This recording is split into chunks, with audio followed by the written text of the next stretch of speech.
to another Real Talk reaction. This one is for The Office, Season 4, Episode number 8. Don't forget to like and subscribe. Hit the notification bell. Hit the notification.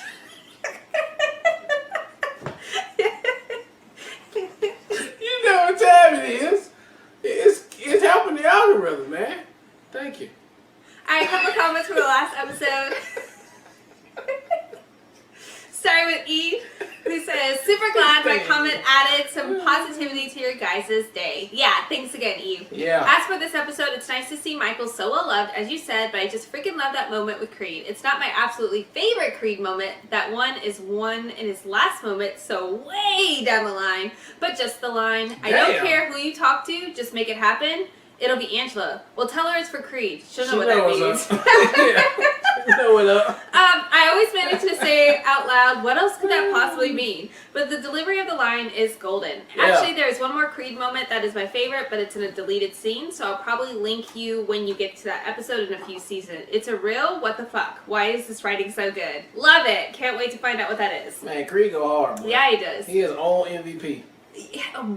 Last per second of screen time has to be like the highest. He dropped bars every time he talks. Yeah, I mean, it's just like, none of his time is wasted. Nope. Even if he just walks by the camera, you're like, what is he doing? Yeah, what you doing, Creed? Right. With your black hair.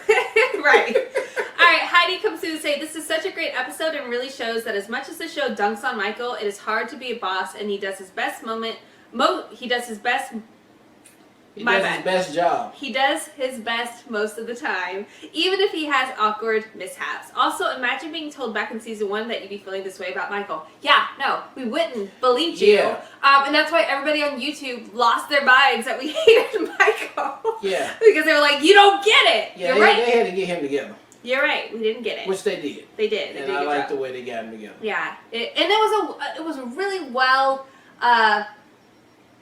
organic way to get to the point of liking him. Yeah, I mean, he had some trials and tribulations that he went through, so I guess you can use that as that was his bridge to get to where he And they create a lot of empathy around the character, even with showing some of his backstories about how he was like a very sad child. Especially with Jan. Jan helped that aspect too. Alright, so Varys comes through to say, don't know if you caught it at the beginning, but this episode was written by Steve Carell, making it his second episode, the first being Casino Night, so he's a couple of good episodes under his belt at this point. I found out an interesting tidbit about the scene where Michael cut his pants into shorts. Steve Carell actually used the knife to cut his pants off, which he later admitted was a stupid thing to do for real. Not something I would have chosen to have done considering all the ways it could go wrong, but I guess he was being a true method actor. Yeah. One other thing to add is that while everyone seems to be against Jim's plan in a deleted talking head interview, Phyllis claims that this year she's going to celebrate her birthday by calling in sick, so he isn't necessarily the only one who's against the celebration, but she wants to stay off the radar. I might also be overthinking it. I mean, they made it seem very evident that the majority of the office appreciates the individualized birthday celebrations, but I'm sure, yeah, that makes sense. Probably, I can see how other people, especially if he didn't do a good job of the individualized celebrations, are like, I don't want that again. Alright, last comments from Joshua, who says, LOL, love the fact you pick up on Michael. Just remembering everyone's birthday shows Michael's character. Hat took a turn. That's how I remember that. Could we pull over and put down the top? I'm feeling a little queasy. I want it up. My hair. Well, remember, it's not just a pattern. It's a pattern of disrespect and inappropriate. They're totally different. Trash talk is all hypothetical. Like, your mom is so fat she could eat the internet. But smack talk is happening, like, right now. Like, you're ugly and I know it for a fact, because I got the evidence right there. Right there. Jim? You're ugly and I know it for a fact. Wow. Okay, it's not regulation size, but it'll do. She needs her boyfriend to get better. You gotta get better. You have to get really good and You're beat embarrassing me down there. I can't be Daryl. Please? Kelly's trash Oh, I can't be because there. Daryl's beating you. What? You almost got a little sad, for real, on there for Michael. I really can't explain his judgment. I mean, I know he would have just messed up naturally anyway, because he can't remember anything to do the right thing or know what, he just, because you see, he went straight to the joke of that's what she just got thrown off track anyway. So I think Jan already compensated for that by like, in case my plan B. Such a. It is a Jan move. It is a Jan manipulative, controlling move that she did, but she was looking out for self, and it's $4 million on the line. So she was going for, I gotta go for broke. And if Michael derailed this whole thing, the only thing I get is the journal. And there you go. But I thought it was still, on top of that, a hilarious episode. I mean, even with the ping pong with Kelly and them back at the office, I mean, it was still hitting.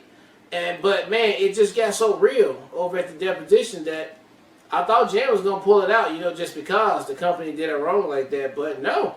I mean, she lost, it looks like, right? I think she lost. Oh, yeah, she totally lost. Yeah, she lost. So, I mean, and at what cost for Michael? Like, what cost? What does this do to Michael now after this?